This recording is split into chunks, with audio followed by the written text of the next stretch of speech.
الحمدللہ والصلاۃ والسلام علی رسول اللہ۔ محمد صلی اللہ علیہ وسلم مکہ میں پیدا ہوئے تھے سن 570 عیسوی میں۔ ان کی ماں آمینہ وہب ابن عبد مناف جو کہ زہرہ خاندان سے تھے ان کی بیٹی تھی۔ آپ کے والد عبداللہ عبد المطلب کے بیٹے تھے۔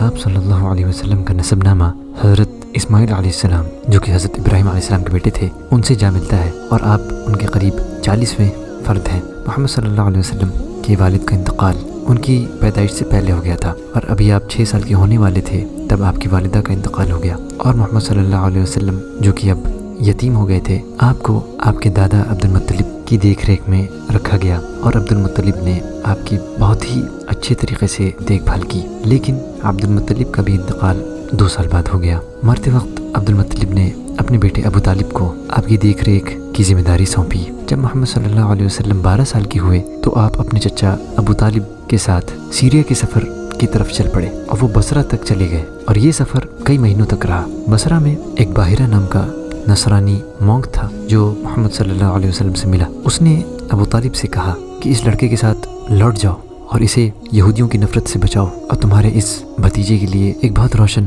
مستقبل ہے۔ اس سفر کی بات محمد صلی اللہ علیہ وسلم کا جو بچپنا تھا وہ آرام سے گزر گیا۔ تمام سیرت نگار اس بات پر متفق ہیں کہ آپ کے جو آداب اور آپ کے جو اخلاق تھے وہ اتنے بہترین اور شاندار تھے کہ ایسا مکہ کے لوگوں میں کم ہی دیکھنے کو ملتا تھا۔ اس بہترین اخلاق اور ایمانداری نے مکہ کے رہنے والوں کا دل جیت لیا تھا، اور آپ کو الامین یعنی امانت دار کا لقب ان لوگوں نے دے دیا۔ اپنے شروعاتی سالوں میں محمد صلی اللہ علیہ وسلم زندگی کی بھاگ دوڑ سے آزاد نہیں تھے۔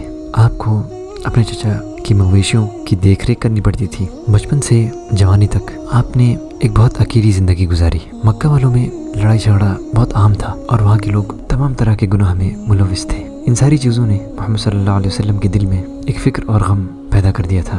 آج کا پارٹ یہی ختم ہوتا ہے، انشاءاللہ اس کو ہم آگے جاری رکھیں گے۔ جزاکم اللہ خیرہ۔ السلام علیکم ورحمۃ اللہ وبرکاتہ۔